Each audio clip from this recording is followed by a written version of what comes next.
So my name is Silvia. I'm from the Altare's winery. I'm Elio's daughter. I've been working at the winery now for over 10 years. I've been involved in the business since I was born, because being born in the countryside in a farm means you always helped.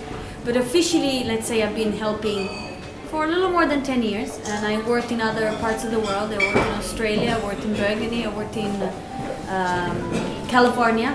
But I decided early 2000 to come home and help my family. That was the original idea, and that's still my idea today. My passion is making Barolo. So I'm working side by side with my father, Elio, who took over his father, Giovanni. And my father was considered a crazy man, a revolutionary, a pioneer of Barolo, which means that in the late 70s, early 80s, he was one of the first, or I can say the first, that gave a different interpretation of Barolo. Barolo was always considered this very austere, serious wine, and he ended up being difficult to drink and difficult to sell. So my grandfather was going through a rough time. The family was struggling to survive, and it was difficult to sell that wine. So my father, it's then, mid-70s, that took his first trip to France, to Burgundy, that is still today our main inspiration, and decided to apply some of the techniques he had seen in France to the Nebbiolo variety to make Barolo. And what was the idea? It was just, the idea was to make a wine that people could enjoy, could be happy to drink even young.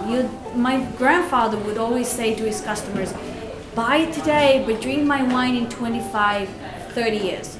Today, if you come to the winery, we say, buy the wines today and drink it tomorrow or next week, and also in 30 years.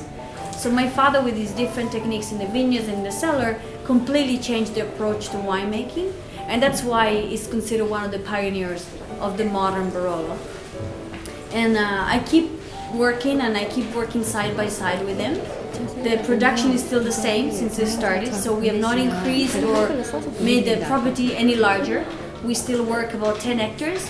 Production is about 60 to 70,000 bottles, which allows us to have a good control of every single part of the process. We don't have winemakers, consultants, or managers. It's just really the family and 3 employees.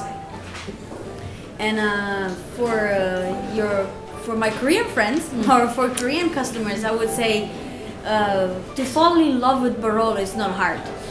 Barolo, it's a wine that has a lot to tell, and I understand that tannins, maybe it's not something you're used to, but maybe if you start with the Dolcetto, which is an everyday, easy wine, this is what we drink every day, then you go on with the Barbera, nice, round and good acidity, move on with the Nebbiolo, it would be natural that your palate evolves into Barolo or Barbaresco.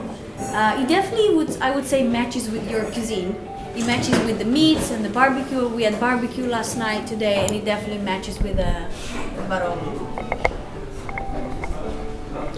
All done? So I would say, don't be shy, enjoy Barolo, and come and visit us in Piemonte.